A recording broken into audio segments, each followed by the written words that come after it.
Well, today both John Vantoff and I are pleased to be here to announce an important part of transportation strategy for Northern Ontario. We're announcing today three particular announcements when it comes to transportation that affects Northern Ontario in a very large way. We're saying essentially that we're looking at the upcoming budget to see the government move on some of these issues. If they don't move on it, and should there be an election, there's a number of things that we think are important that we would commit to should there be an election this spring and should we form the government in the next election. So John?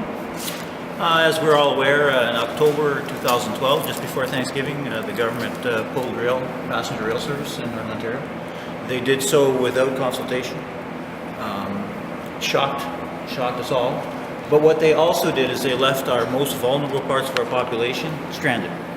People who need to get to medical appointments who can't take the bus, students who need to get to and from school. And when we brought up in the legislature, if you recall, one of the great quotes came from one of the Liberal cabinet ministers, said, "Let them buy cars." Well, that's not realistic.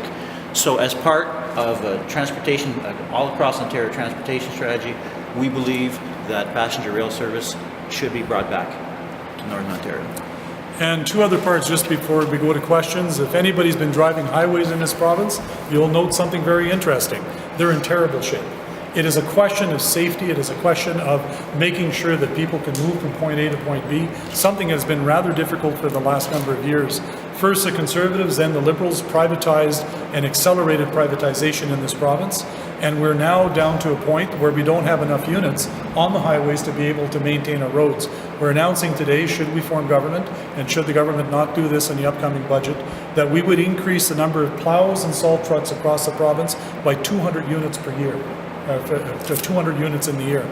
The other thing we're announcing is that it is clear across the north we need to do more when it comes to four-laning in this province and when it comes to passing lanes. And we're also announcing there'd be an increase of 30 kilometers per year for when it comes to four-laning across the north, but also an increase when it comes to passing lanes across Northern Ontario. We think this is the fair thing to do. Transportation is an important part of not just what's important for people to move from point A to point B, but it's what makes our northern economy work. So we're here to announce that today. We think that's an important part of the transportation policy, and we'll take questions.